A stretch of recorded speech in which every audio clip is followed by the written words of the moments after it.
And if this is your first time giving your mind a little love, I have a few goodies for you. First, don't forget to subscribe so you never miss an episode. And second, sign up for the Morning Mind Love. Think of it like a weekday oracle from your highest self to help you start each day with a positive focus. Plus, you'll get 2 gifts absolutely free: a 30-minute binaural meditation and 30 days of journaling prompts to help you remember who you truly are. So join over 9,000 people and go to mindlove.com to sign up. Welcome to Mind Love, episode 292. Today's episode is all about the mind-altering power of awe to improve how you perceive your life. Well, there has been quite a bit of research on awe in the last 20 years. And early on, the research was looking at the sociological benefits of awe. Awe is considered what's called a pro-social emotion. And pro-social emotions mean that these are emotions that cultivate positive human attributes like generosity, gratitude, compassion, kindness, open-mindedness, curiosity about different people's, political views. Like there's all these wonderful sociological benefits for having awe in our lives. And then over time, the research has shifted a little bit, where now we're looking at it more as an intervention for actual medical problems. Turn up your frequency with Mind Love. Bite-sized brain hacks for seekers, dreamers, and doers. It's time to give your mind a little love with your host, Melissa Monti.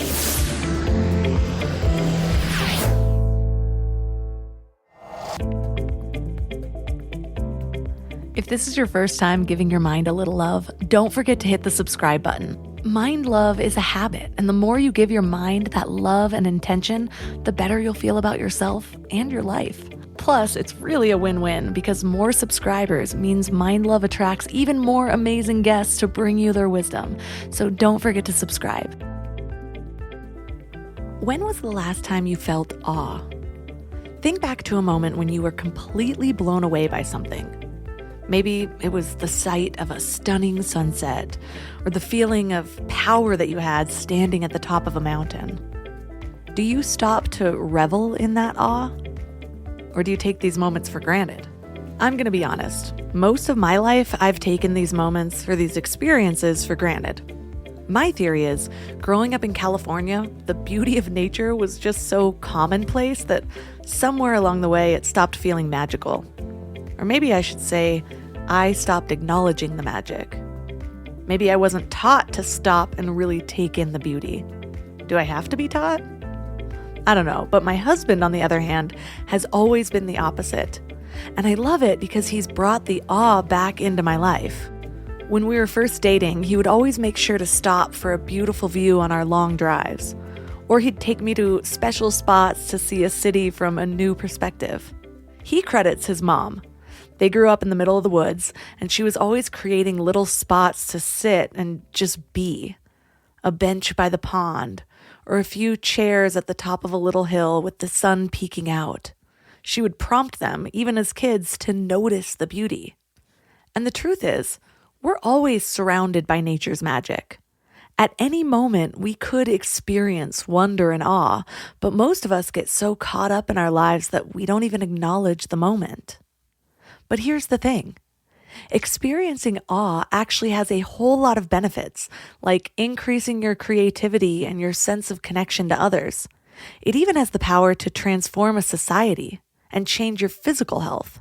For example, a 2015 study published in the Journal of Emotion found that people who experienced awe on a regular basis reported higher levels of life satisfaction and were more likely to engage in pro-social behaviors like volunteering and donating to charity.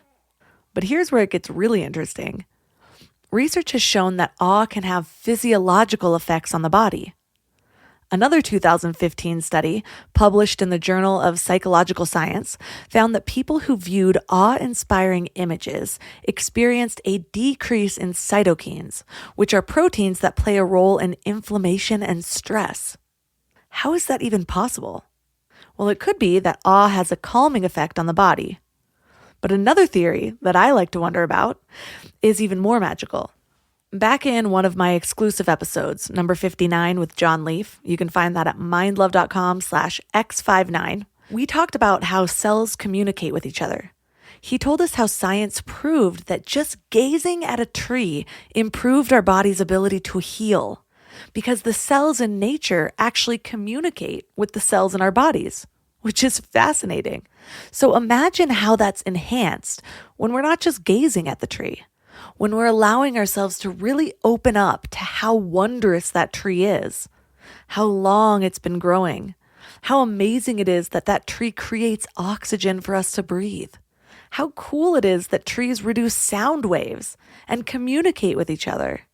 Everything goes beyond surface level if we just allow ourselves to think and feel deeply enough. But as was my experience, we so often let the busyness of our lives keep us at the surface. We let the magic of existence just pass us by. So how do we open ourselves up to experiencing awe every day? Or even every hour? Or maybe actually just living our lives in a perpetual state of awe? That's what we're talking about today. And our guest is Michael Amster. He's a physician and awe researcher, writer, and teacher at the UC Berkeley Greater Good Science Center.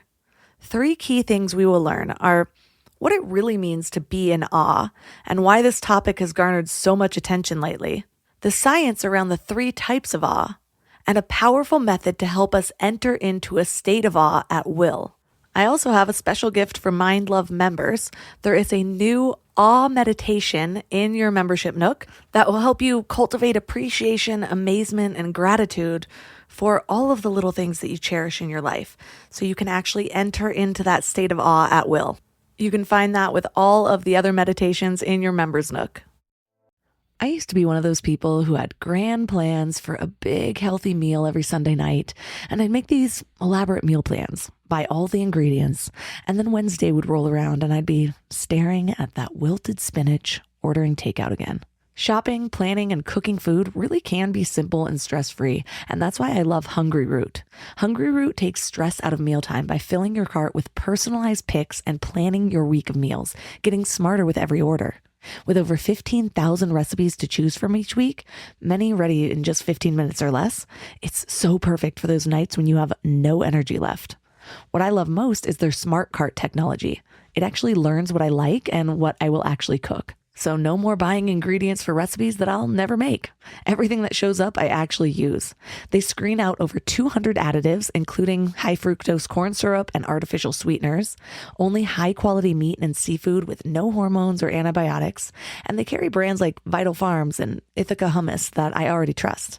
The time I've gotten back has been incredible. Instead of spending Sunday meal planning, I'm doing things that actually matter to me. Take advantage of this exclusive offer. For a limited time, get 40% off your first box, plus get a free item in every box for life. Go to hungryroot.com/mindlove and use code mindlove. That's hungryroot.com/mindlove, code mindlove, to get 40% off your first box and a free item of your choice for life. hungryroot.com/mindlove, code mindlove. This podcast is sponsored by Talkspace. You know when you're really stressed or not feeling so great about your life or about yourself? Talking to someone who understands can really help. But who is that person? How do you find them? Where do you even start? Talkspace. Talkspace makes it easy to get the support you need. With Talkspace, you can go online, answer a few questions about your preferences, and be matched with a therapist. And because you'll meet your therapist online, you don't have to take time off work or arrange childcare. You'll meet on your schedule, wherever you feel most at ease. If you're depressed, stressed, struggling with a relationship, or if you want some counseling for you and your partner, or just need a little extra one-on-one support, Talkspace is here for you. Plus, Talkspace works with most major insurers, and most insured members have a $0 copay. No insurance? No problem. Now get $80 off of your first month with promo code SPACE80 when you go to Talkspace.com. Match with a licensed therapist today at Talkspace.com. Save $80 with code SPACE80 at Talkspace.com.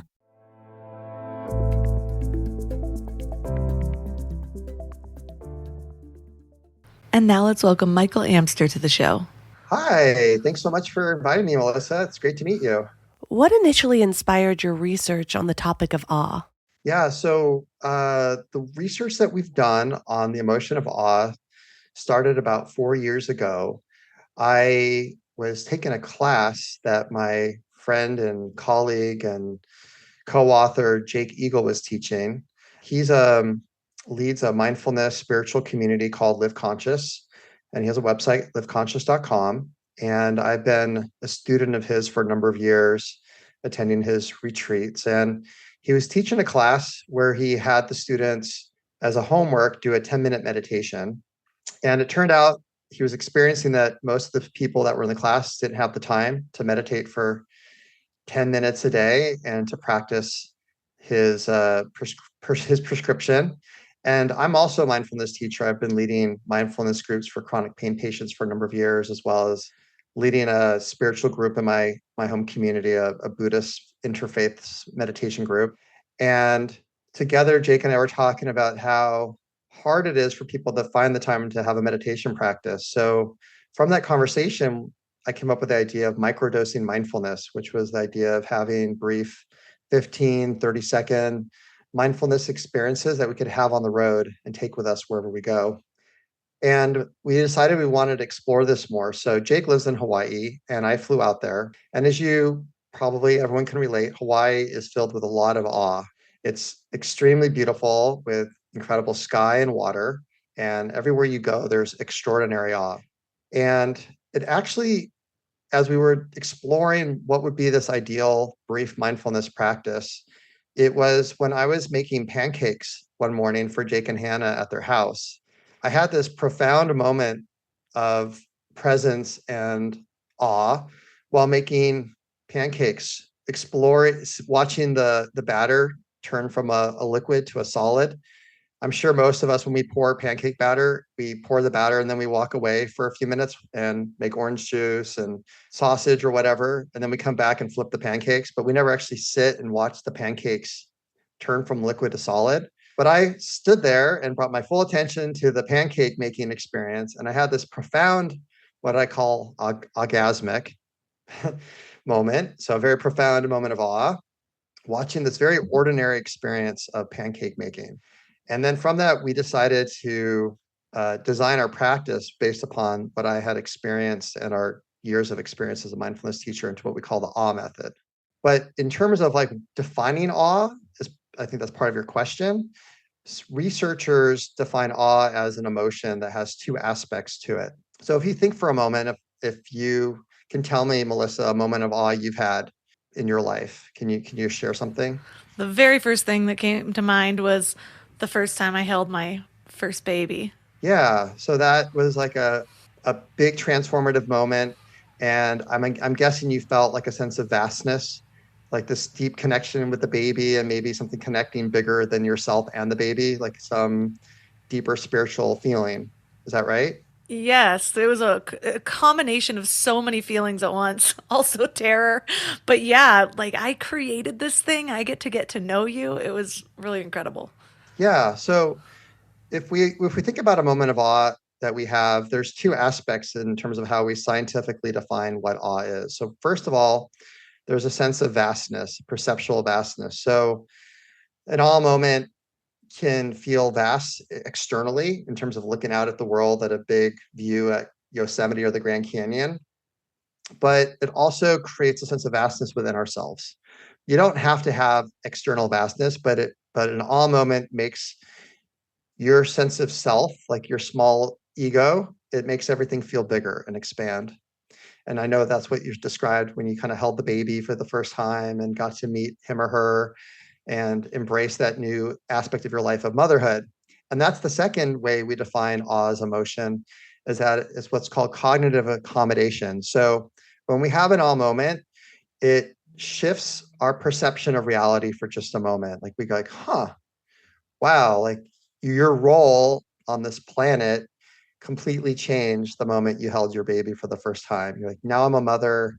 You have this huge responsibility and massive amount of love for this new being that's part of you.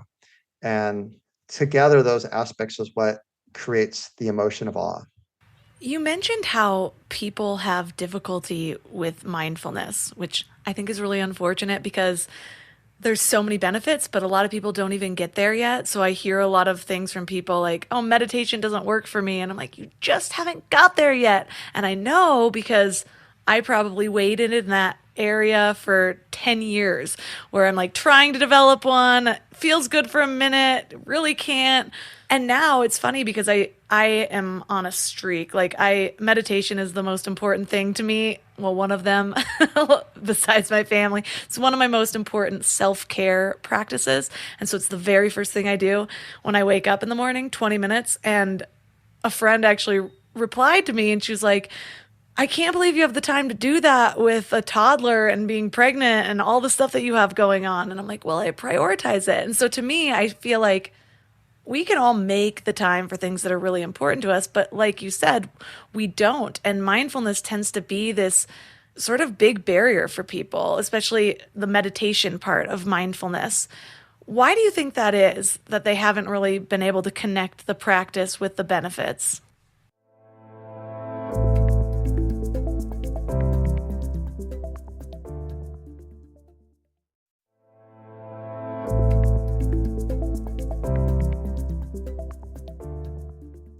Mindfulness tends to be this sort of big barrier for people, especially the meditation part of mindfulness. Why do you think that is, that they haven't really been able to connect the practice with the benefits? Yeah, that's a great question. I've been a student of mindfulness for 30 years. I first, discovered mindfulness when I was in college. I was pre-med and had a lot of test-taking anxiety. And so when I was taking the MCAT, which is the qualifying examination for medical school, I had a full-on panic attack, which in that moment, my whole brain shut down and I was no longer able to perform on the test. I don't know if you've ever had a panic attack, but everything kind of goes blank and you might be reading a paragraph, but it makes no sense because your mind can't even focus on that task. And my heart was racing. And so it was in that moment that I realized I needed to begin to work with my mind in a more constructive, healthy way and to learn how to manage my anxiety. So a friend told me about a Buddhist meditation retreat that was 10 days long and didn't cost any money. And I went ahead and signed up for the program. And that was my first experience. And it was really hard. It was one of those retreats where you sit for 12 hours a day and do a lot of deep internal work. It was not easy to do, but it was very beneficial for me. And it began me down this journey. But like you and what you shared, it's been a hard road. I mean, developing a consistent meditation practice is not easy for people. And it's because our minds in the society we live in and our culture, our attention is constantly pulled in so many different directions. And it's not natural for us to focus on one thing for 10 to 20 minutes without our mind jumping all around. I mean, our minds are like monkeys and they just go around to jump to different ideas and topics and thoughts, and then they just keep going. There's a part of the brain that is where that all happens called the default mode network. And it's part of our wiring to have a monkey mind. And that's why it's hard, because it takes a lot of effort and a lot of focus to calm the mind for those 10 or 20 minutes. And I'm sure when you meditate, even now for your practice, if you were to count how many times your mind moved around or jumped, I'm sure even after 10 plus years of practice, you'd probably tell me a few dozen times your mind has shifted in those 20 minutes. Is that probably true? Oh, more than a few dozen, probably. It's constantly just trying to get it back to the mantra. That's how I do really well with structure. And so when I'm just trying to start something on my own, a lot of times I will try to find some sort of book or a course or whatever. And I think things really started to change for me when I did transcendental meditation. And it's not like it's not like it's that complicated a thing. The main aspect is just always coming back to a mantra and not trying so hard and not beating yourself up when you realize that your mind jumps. And so, yeah, it's like every few seconds, I'm like, oh yeah, back to the mantra. Oh yeah, back. And even I've been really trying to focus some of my meditations on visioning because of the power of visioning for your life. And you'd think that it'd be easier to stay in this train of thought about what your ideal life is and like what you want to create in this world. Like that sounds very appealing. And even then I'm like, wait, why am I thinking about that thing that happened yesterday that's super mundane? Come back to the big dreams, Melissa. Yeah. Well, what's really exciting about our book, The Power of Awe, and it's based upon the research that Jake and I have done. So Jake is a psychotherapist in Hawaii, and I'm a medical doctor. I'm a pain management specialist. And so after we had this epiphany moment in Hawaii, we came up with what we call the awe method. And so we use the word awe, which is spelled with an A W, and an E. It's an acronym. And so there's 3 steps to this very brief 5 to 15-second mindfulness practice that we taught to hundreds of participants in 2 research studies at the height of the pandemic, when people were super stressed out and having a really hard time coping with a lot of anxiety and depression, loneliness, burnout. We saw profound benefits from this practice. We can talk more about the science behind it and a little bit more about our research, because I think it's really important to bring up. But the technique is so powerful because we had many people in our study that had tried meditation and failed. They just couldn't do it. It was just too hard to have a formal meditation practice. And there's 4 aspects to this practice that make it really special. First of all, is that it's can be done anytime, any place, anywhere. So you can have an awe moment when you're in line at the airport going through TSA. You can have an awe moment when you're at a red light. You can have an awe moment, and like I can have an awe moment right now while we're having this podcast interview and appreciating the backdrop behind you and the beautiful plants you have, and to think about your sign that you have about your podcast and where that came from. That can elicit for me a moment of awe. Secondly, this practice is effortless. We all can focus our minds for 5 to 15 seconds. It all takes. It doesn't require a consistent long-term focused concentration that goes on for minutes or half an hour or whatever. The practice, as the more times we do it, we build what we call the awe muscle. So the more times you practice throughout the day, your muscle gets stronger, which is really exciting. You're learning new habits and rewiring your brain in a very positive way. And our research study lasted 21 days, where we taught this awe method and had people do it 3 times a day for 15 seconds. So we're talking less than a minute a day. And from that, we found just profound benefits in terms of mental and physical health. And then the final thing is, what's special about this practice compared to regular mindfulness practices where you're sitting for 10 or 20 minutes is that there's an instantaneous reward. When you have a moment of awe, you feel good, right? Like if you think about the awe moments you've had, Melissa, like there's a reward at the end of the experience of having a moment of awe. They feel good. And that's what's beautiful, because your brain chemistry, your body's physiology is responding in a very favorable way, because it's a very positive emotion that is important for your physical and emotional health and well-being. Yeah, I'm reminded of a gratitude practice. The reason that a gratitude practice is so effective is because, you start trying to think of something that you're grateful for in the day, and maybe you think of a few things, but then because you're focused on this multiple times a day, then your brain starts automatically focusing on it in between those times. And so I can see how the same thing would happen with awe. And I'm also reminded of, I've talked about this before, but there was a moment I was having where my mind just kept going to the negative. I think it was last time I was pregnant. I had a really hard time last time I was pregnant. And I was letting my mind wander. And I think I came across something where either someone was imprisoned or it was like a third world life. And I was just like, I can't imagine living like that. Like, that was a reminder for me that I really haven't made. So all of these problems that I perceive are not really real. And I was washing the dishes at that time. And I'm like, even just washing the dishes, imagine if you didn't have this luxury. And suddenly I started to focus on the warm water on my hands and like the feeling of the luxurious soap that I bought and how my hands felt soft. And I'm like, I usually don't like doing the dishes, but in this moment, it was a luxury. It was something that I felt very privileged to be able to do. And I think in that moment, I created my own awe moment out of something that would have been not just mundane, but something that would have even been tedious or something that I didn't want to do. And so in that moment, I remember actually making a promise to myself, I'm going to have more of these. And I did for a while, but I've lost it. So I'm really excited about this interview because it is another reminder that that is a practice. Whatever I need to do, maybe it's a cell phone alarm that goes off 3 times a day that's just like, what can you find awe in right now? Just a little moment. But it's interesting to me too because I feel like all of a sudden people are talking about awe more.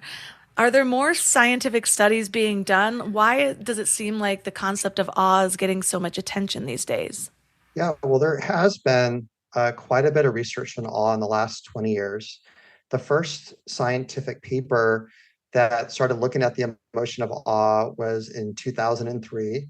And at UC Berkeley, where we've been doing our research at the Greater Good Science Center, the founder of the center, Dacher Keltner, who's a colleague of mine, and is really the granddaddy of awe research. He's made his career commitment to the emotion of awe. And early on, the research was looking at the sociological benefits of awe. Awe is considered what's called a pro-social emotion. And pro-social emotions mean that these are emotions that cultivate positive human attributes like generosity, gratitude, compassion, kindness, open-mindedness, curiosity about different people's political views. Like there's all these wonderful sociological benefits for having awe in our lives. And then over time, the research has shifted a little bit, where now we're looking at it more as an intervention for actual medical problems. And so our research that I did with Jake and also Dacher was part of our research team, we looked at a very new way of teaching people how to experience awe. So all the prior research looked at what's called extraordinary awe.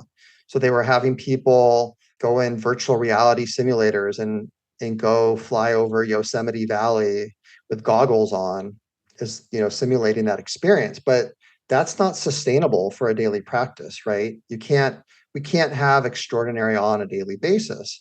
And so what Jake and I came up with was this very easy and powerful technique, which is the awe method, that gives people an experience of awe, but in ordinary moments that we can access many times throughout the day, whatever we're doing at any time in any place. And our study is really one of the, I would say, a big transformation in the research of awe, because it's looking at awe as an intervention. It's just as effective as treating depression as Prozac, for example. In our study with over 500 participants, and this was at the height of the pandemic, when over half of the Americans were suffering from anxiety and depression from the pandemic, we saw a 35% reduction in depression levels, pre-post. And that is basically as efficacious as prescription drugs for depression. So I think where you're seeing why there's more and more attention is because there's more research, but we're also seeing awe now as a very practical, easily accessible tool that can be taught to people that do on a daily basis. One of the things that came to mind when I first met my husband was how much I took awe for granted. Like I've grown up in California where everything's beautiful. And there's one of the things that my husband kind of brought into my life is he's just always been really great at noticing the beauty around. And I don't know if it was being younger or not having that instilled in me, or maybe just, again, taking it for granted because I was always surrounded by beauty. But he came from Michigan to California. And so he was used to very flat lands. And then all of a sudden there's all this elevation. So he's always been obsessed with elevation. And now whenever we're going somewhere, he'll make sure to pull over when there's a good view. And at first I was like, this is cool. Like, what a cool guy, And now I'm like, oh my God, the view. And so it is something that's changed in me over time, just because I've had the blessing of having a person that is there to remind me.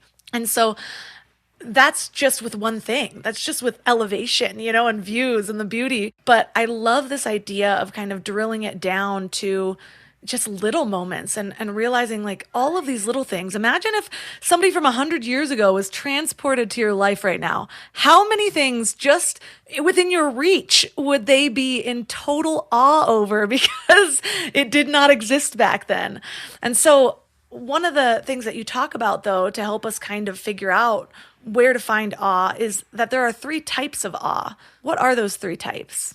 Yeah, so at some point we should definitely talk a little bit about the awe method itself and what are the three steps in the awe practice. But we, in terms of categorizing awe, we to help people learn to do this practice, it's sometimes helpful to identify which category of awe you're experiencing. And so the first category, which is often the easiest for people to experience, is what we call sensorial awe. So that's awe of the senses, right? So watching a beautiful sunset or noticing the patterns of veins on a leaf of a tree is a visual experience of awe. Or with your hands, you can, let's say, appreciate warm water from a shower head coming out and have an awe moment by the heat and the warmth that touches your body. That's another one of your senses. Or you could go to a concert or listen to music of one of your favorite artists and be in awe of a song that really touches your heart in a very powerful way. The second category of awe is what we call interconnected awe.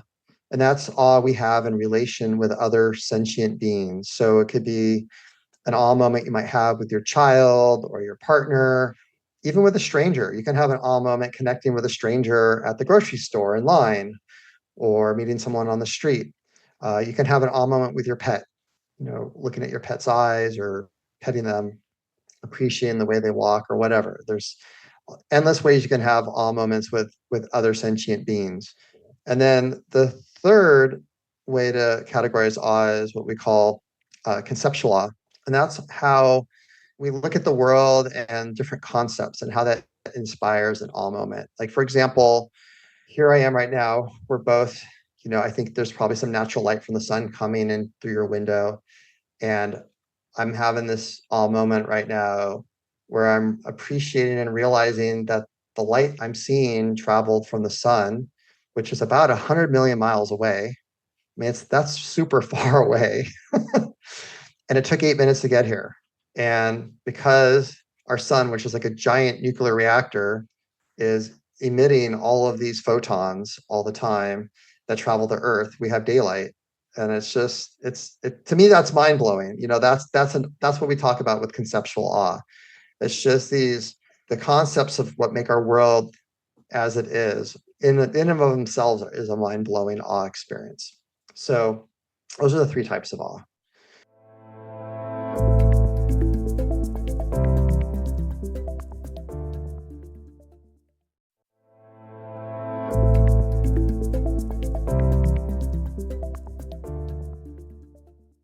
Sometimes we just need an idea, like a conceptual idea of what to focus on. Like if we're not used to it in a certain way, it's like, yeah, but how amazing is this concept? I do that with cameras. It still blows my mind that a camera, I just press a button and it's like this realistic image on a piece of paper. It blows my mind. I will never fully understand the science of it, but that is something almost every time I take a picture, especially if I get it printed, which is very rare these days, that just brings awe to me. And we will definitely talk about the method, but I want to get people excited. How long does it take to notice the benefits of the awe method? Yeah, that's a great question. So in our study, we asked the participants to practice 3 times a day at least for 15 seconds. So we're talking in total less than a minute a day, and it was a 21-day program. And so we're actually teaching this program now online. So at our website, thepowerofawe.com, you can learn more about our course, the Power of Awe course that you can participate in. And we teach this very similar curriculum to what we taught the patients that were in the program in the study. But it only takes 21 days that we've seen for people to go from what's called a state to a trait. So we talked a little about this earlier around developing habits and making changes with our brain and our neurobiology. And so in our experience, it takes about 21 days to really build up a practice, where at hopefully around 21 days, you start to experience spontaneous moments of awe where you don't actually have to use the awe method anymore or any formal practice to experience awe. The awe, in a sense, just bubbles up all throughout your day. And I've been now practicing this for about 4 years since we made this discovery of the practice. And my whole day is sort of filled with these moments of awe that bubble up. If I'm walking my dog down the street to the park and back, I mean, I could have 5, 6, 7, 8, moments of awe just in that 20-minute walk they just come up, because the beauty of this practice is that it's effortless. And as you open your eyes and bring your attention to the miraculous and beautiful world around us, awe is there for the taking. It's, in many ways, you can think of it as our birthright. Like, we're wired to experience awe. We don't, because we distract ourselves with all the things that keep us busy in our high-tech connected world today. We don't take the time to have awe anymore. But our ancestors were very intimately in touch with awe, and awe of the natural world, awe of connection to something greater, in terms of like God or universal consciousness. I mean, that was a big part of ancient human civilization. I mean, we're wired to have awe. It's part of our physiology. This isn't an emotion that is a luxury. It's an emotion that we know from our research and other people's research that is perhaps the most important of all positive emotions, because of its impact on our physical health and emotional health. A structure, like I talked about earlier, sometimes it's just, you don't think you should need a structure for experiencing awe, but sometimes that helps, especially to get the ball rolling when you're trying to start a new practice and feeling confident in what you're doing. So what are the steps of the awe method? Yeah, so like you were saying, it's really important to have, in a sense, training wheels. And that's what the awe method is. It sort of helps us learn how to begin to then have spontaneous moments of awe in our life multiple times a day. And in our book, we go into a lot of detail about the science behind it, as well as we have 30 practices that are sort of extended awe practices to inspire awe, which is really, they're really profound practices. So I'm mindful. I know when I listen to podcasts, I'm always driving my car pretty much. So I don't want to give a very focused, direct awe experience right now, because I don't want someone to like crash their car and having an orgasmic moment. But I will talk through basically what the 3 steps are. And if people want to go to our website or read the book, there's more details about the awe practice, with a lot of deeper practices to explore. But we use the word awe, AWE. It's an acronym for the 3 steps. So the first letter A stands for the word attention. And so what we're asking people to do is to bring their full attention to something they value, appreciate, or find amazing. So right now, while we're chatting, I'm bringing my awareness to these beautiful plants that you have behind you. Some of them are succulents, and especially the one that has those little peas, the little beads, the peas that drop down. Those are really neat. I find them really awe-inspiring. So I'm bringing my full attention to something I value, appreciate, or find amazing. And again, it's usually easier if it's something sensorial. So you could just, use your senses, whether you're feeling, hearing, or looking at something. But it also can be a memory. It could be a memory of someone that you love that's no longer alive. They can inspire awe in the present moment. And then the W, which is the next letter in the word awe, is wait.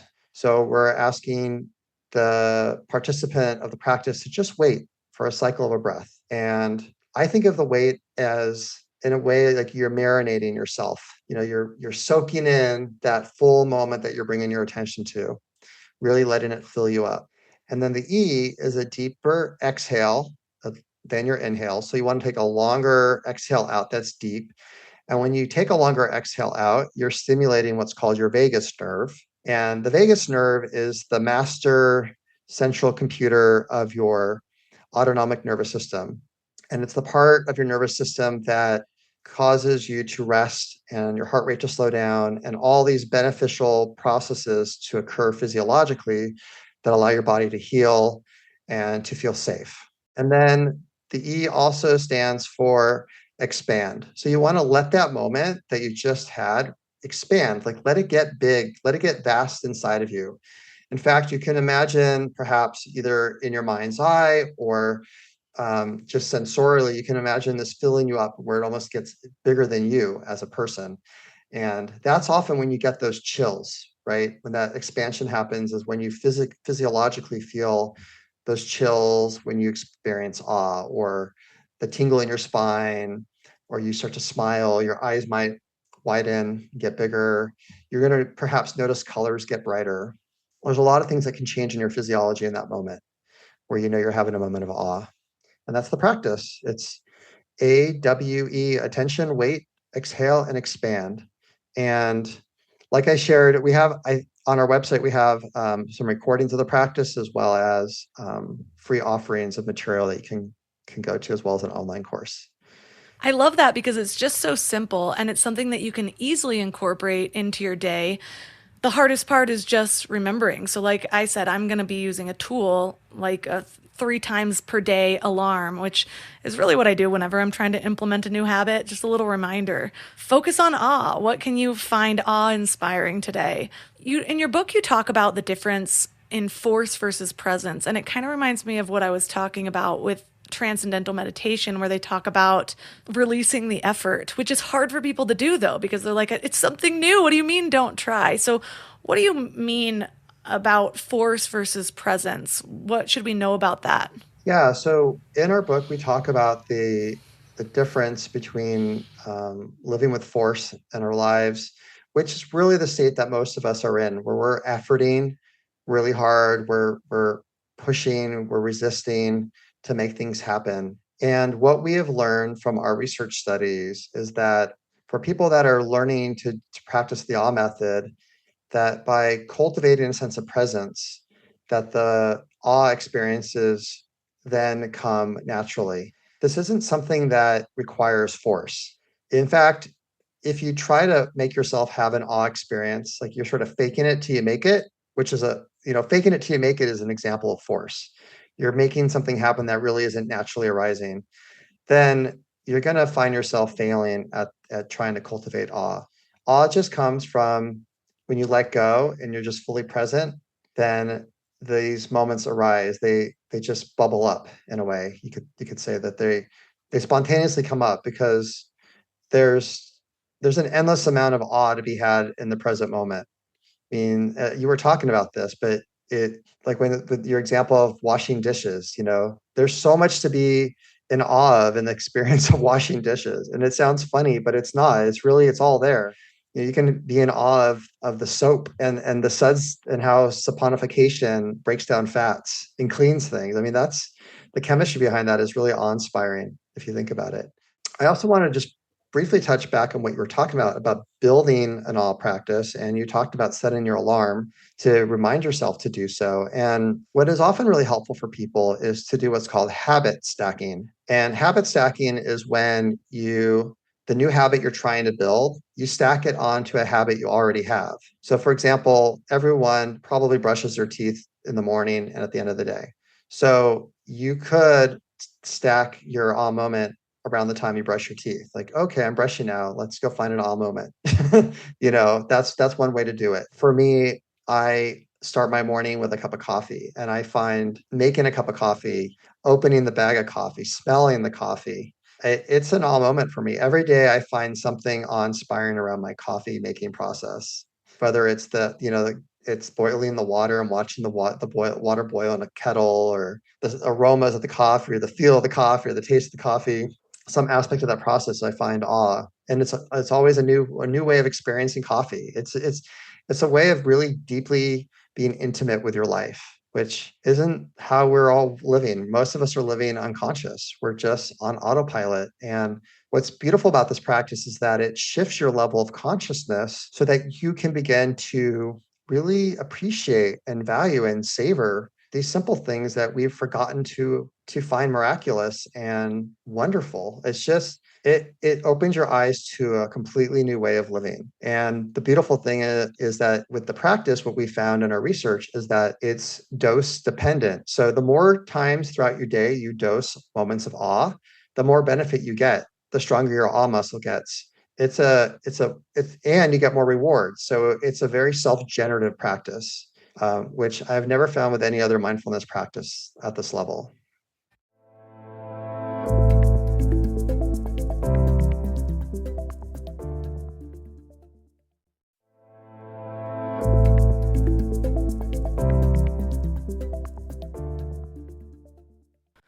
Well, because in mindfulness, we hear so much about bringing our attention to the present moment.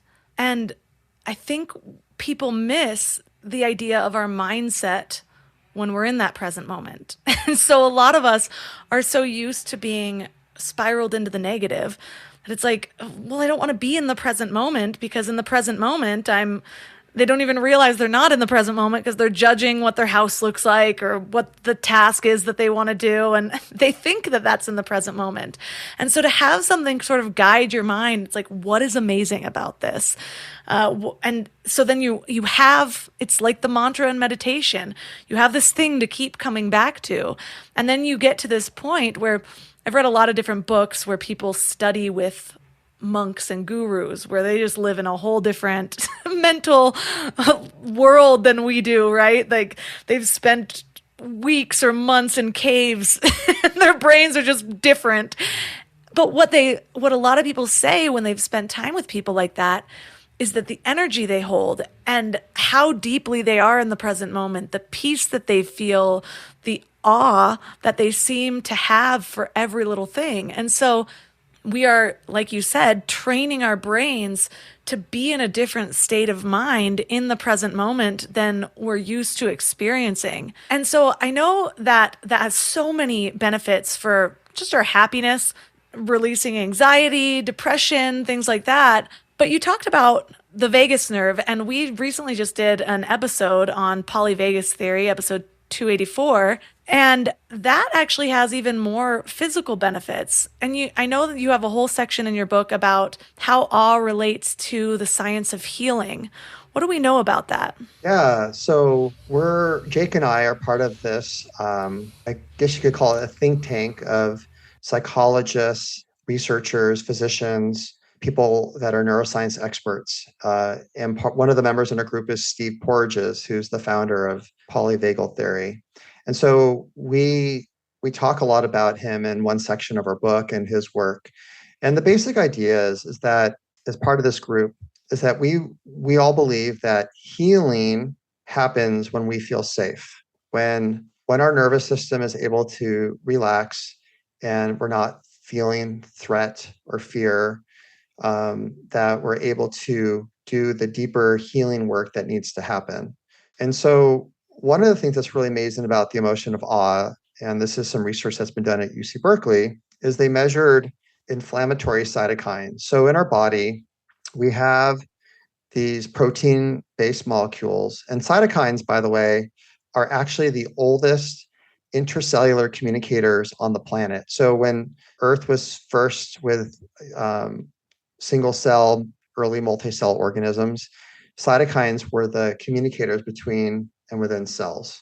They're these master communicators. And basically there's two subsets. There's ones they're called safety cytokines. So the ones that tell us that we're safe and healing can happen and we can restore and build up our body in a very constructive healing way. And then there's threat cytokines, which are pushing our body towards a state of threat and scarcity and inflammation and destruction. And awe, as it turns out, in studies that have been done, where they've measured blood levels of inflammatory threat cytokines, awe is the only positive emotion that statistically lowers these threat cytokines, specifically interleukin-6, which is the big bad gang leader of the bad cytokines. IL-6 has been implicated in the cytokine storm where people were dying with the COVID, the big early stage of COVID when people were dying of cytokine storms. IL-6 is the big bad boy. And IL-6 on a chronic level is implicated in heart disease, in diabetes, in cancer. So awe as an emotion is powerful in creating a state of healing, of safety, and decreases the risks of any, the bad complications of chronically elevated IL-6. So that's basically it in a nutshell. I mean, there's other ways in which awe is working on our nervous system, but in terms of the relationship with polyvagal, that's the main way in which awe is so powerful as an emotion. Awe can also help with loneliness. And you talk about how loneliness is more of a state of mind than a state of being. What do you mean by that? Yeah, so part of our research study, which was at the height of the pandemic, people were feeling very lonely. when we were sheltering in place. And we studied using a measure from the UCLA. There's a loneliness scale. We taught people that were sheltering in place all alone, and we saw a statistically significant reduction in loneliness, which is kind of surprising, right? That here people were still sheltering in place, they were still alone, but yet they experienced less loneliness while they were practicing more awe. And by the way, the more you dose awe, the less loneliness you have. And the reason why this is because if you think about it, when you experience a moment of awe, you connect to something that's greater than the self. You're connecting to the vastness of whether you want to call it the universe or God or some consciousness, some vast connection. And it takes us away from the small sense of self, like a smaller ego, and it connects us to something that's greater than the self. And so that is why with the awe practice, it changes one's experience of loneliness, where it's now where one feels connected versus feeling a sense of temporary loneliness and being without another person. And what's really amazing is you don't have to be with somebody else. You can experience a moment of awe and that deeper connection all by yourself. That's basically the lesson I've learned with all of my self-growth, is that almost every problem that I think I have, even when there is a big external force from it, the suffering comes from my perception, not from the actual problem. That's why there's people that can be going through the exact same things, and one of them has a bright mindset and the other one has a dark mindset about it. They feel like their life is being ruined, versus now one of the things that I have been training myself to do over the last 15 years is to use my limitations as guideposts. And so this has been something I've really been cultivating, where I used to think like, oh my gosh, now this is closed, or now there's this new thing in place and I can't do this. And I would see things as barriers to what I wanted to do. And now I'm like, well, that takes away an option. This makes my decisions much simpler. And so with practices like these, what we're doing is training our minds to see the beauty and the possibility and the wonder, rather than what the default of our brain wants to do, which is focus on the negative, because that's how our brain works to enable our survival. We just don't need it as much as we used to. And so it's really exciting to have such small practices like this that can expand our minds in such powerful ways. And so I'm curious, what future studies are you doing around the concept of awe? Yeah, that's great to ask. We are just actually, as soon as I'm done with this podcast, I'm meeting with my research lab. We are doing a COVID long haul study. So people that have had COVID and they're suffering from the long COVID symptoms, which are probably related to inflammation in the brain and in the body. We are conducting at UC Davis, University of California, Davis, a COVID long study where we're teaching the awe method in a double-blind clinical study. And the study commences around the beginning of March. So I don't know when this will be published, but if you go to the UC Davis, what's called Study Pages website, and you know anyone that is suffering from long COVID, you can find out information about our next study there. And then ultimately, we're really excited about looking at heart health. And we're going to be, through the Department of Cardiology, looking at cardiac rehab after heart attacks or cardiac events, and how the awe method can help with healing of the heart after a heart attack, which is really exciting research. That is really exciting, especially given the uptick in those events these days. That's going to be a really powerful thing for people to have. Hoping that it has the effects that we believe it will, that we need more resources for cardiac events. Well, definitely. This is so exciting, and I love all of the not just actionable insights, but actual scientific research that has gone into this method, which is just, I love understanding the science behind things, how it's changing your brain, because if I know the how, it's just a lot easier for me to create a sustainable practice, because I know what's working. I know what's going on in there. And then it also spawns other ideas where it's like, okay, well, this is how I'm feeling in this state of mind.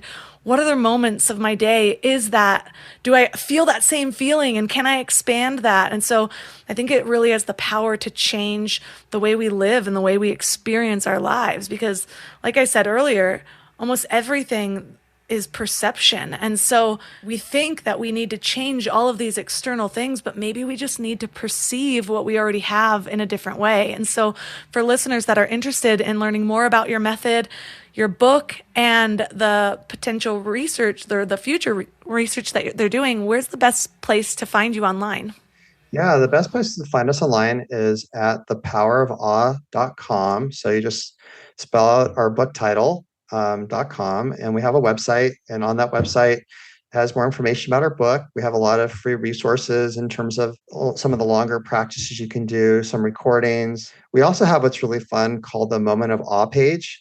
And that's where you can post your moment of awe, either through photographs or words. And there's something really special about the emotion of awe, that when you share a moment of awe with somebody else, you inspire awe in somebody else. So it's a really beautiful thing about awe, is that we can sort of snowball or inspire awe. And really, our hope with this book, Jake and I, we didn't set out to write a book from the get-go. We were just trying to make a difference and discover ways to improve people's experience with mindfulness. And then from that came our research studies, and from that came a book and the offerings we're doing online. But we really believe that this method is an important part of finding solutions for some of the big social ills that we're having in our society right now and on the planet.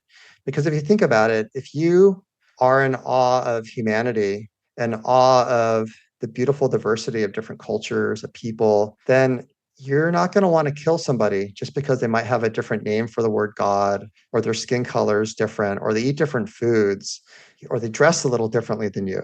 Because when you're in awe of people's diversity, you feel warmth and connection. I mean, this is such a beautiful pro-social emotion.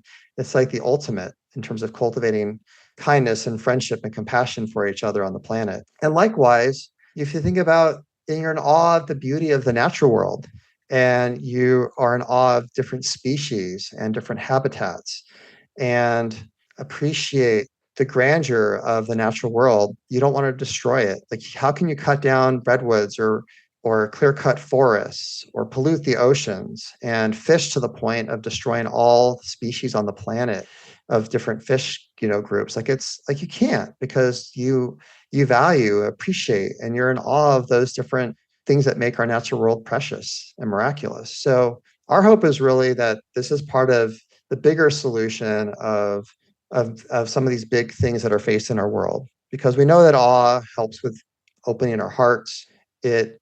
People, when they experience a moment of awe, they're less set and fixed to their ideology. So this could be a way, if we had more awe, to help heal some of the divides between different, political beliefs, or where people feel stuck and really rooted in their belief that I'm right and other people are wrong, and they're wrong, and so I want to kill them. This shouldn't be happening. Like, we really all need to be living in awe more. America, sad to say, that they've looked at research studies where they've measured the natural amount of awe people have in different parts of the world, and we're the lowest of the low. We're a culture that's starved of awe. And so I hope that in this new year and in this new chapter, as awe is getting a lot more attention, that we can begin as a society to value, appreciate, and cultivate the emotion of awe, to begin to heal and make the world such a more loving, kind, and compassionate place for all beings on the planet.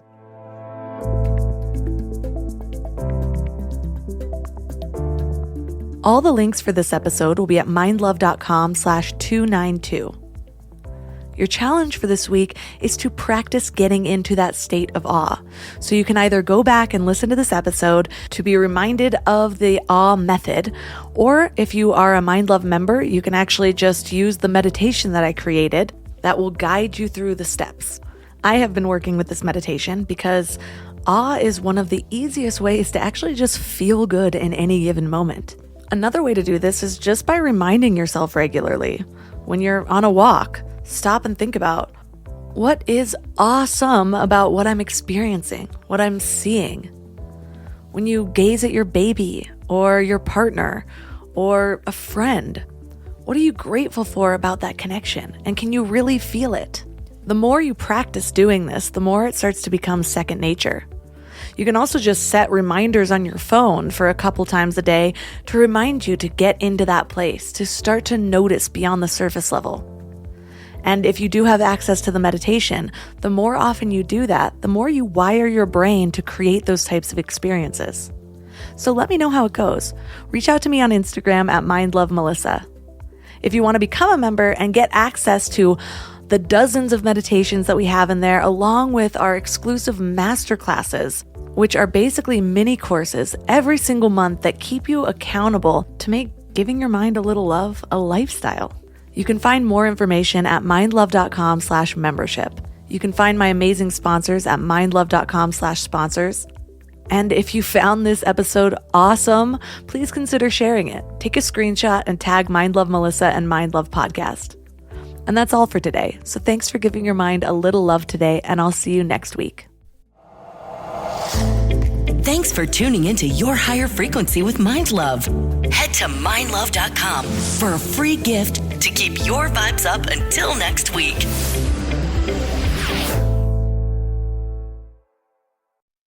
What does it mean to move at the speed of AI? It means thinking big and moving fast. It means running like a 10-person team, even if it's just you. With Wix, it's possible. Create a website that's as unique as your business. Launch a new campaign or test new ways to make more money without slowing down. Think it, build it, scale it, all with AI on Wix.